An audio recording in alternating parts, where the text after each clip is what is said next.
One of my favourite hobbies would have to be roaming the markets, of course food markets, and my favourite stall at the food markets would be the cake stand. I love all those sponge cakes and old school cakes, so I'm going to try to replicate one of my favourite cakes at the stands, and that would have to be blueberry apple crumble cake.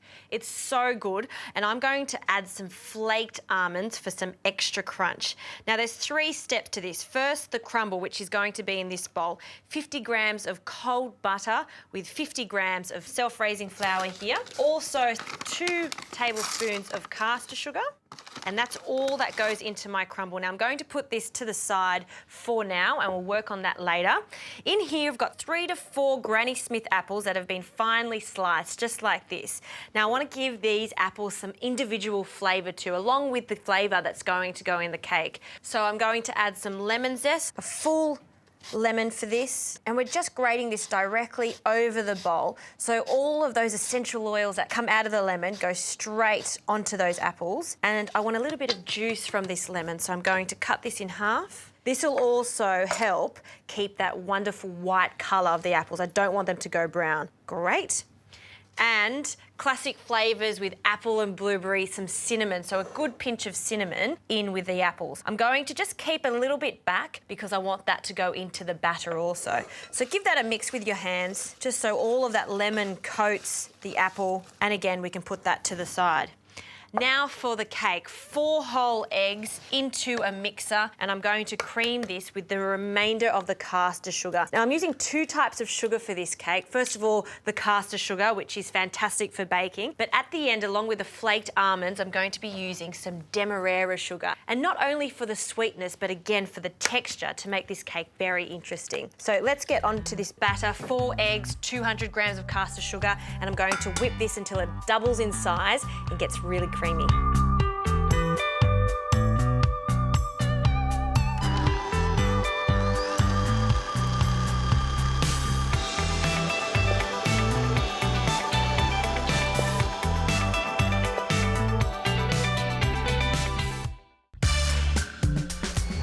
The eggs have become really pale now, so I'm going to add the flour.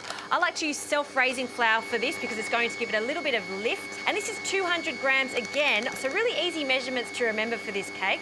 And I'm going to turn down the speed of this because I just want to fold it in gently. I don't want to overwork the gluten in this flour. It's a little bit of a flour bomb here, but that's all right. That's what I love about baking, making a bit of a mess. And now that that's in there, I'm going to also add some butter. Now this is melted butter that's been cooled down slightly. I don't want it to be too hot, and this is going to finish off the cake. So 200 grams that I'm just going to slowly add in. I'll also add the remainder of our cinnamon. Perfect.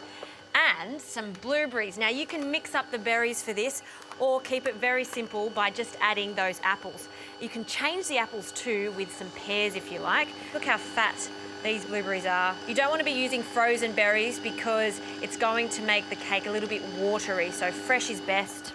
And then once that's folded in, which is just about now, perfect. Look at that colour, you know that's a good batter.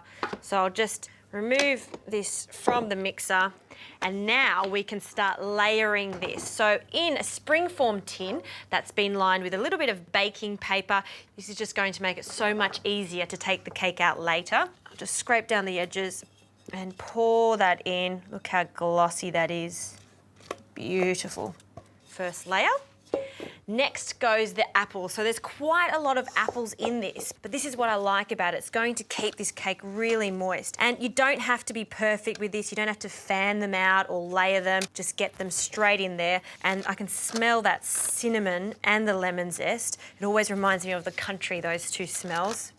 Spread that out a little bit more there. And now for that crumble that I was making before. I just use my fingers just to crumble that up. This is just another texture, another layer of the cake. Distribute that buttery crumble and just pour that over the cake.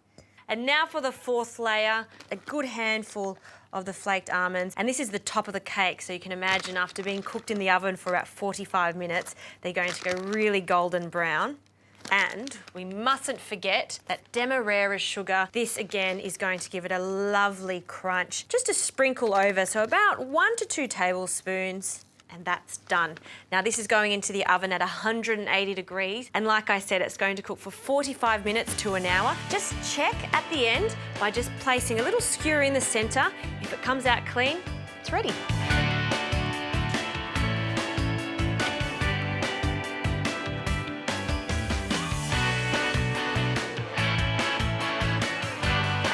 Look how perfectly golden brown this cake is. You can see all of those little flakes of almond that have gone golden, and it's a little bit crispy from that demerara sugar. Now allow it to cool completely in the tin before you remove the collar.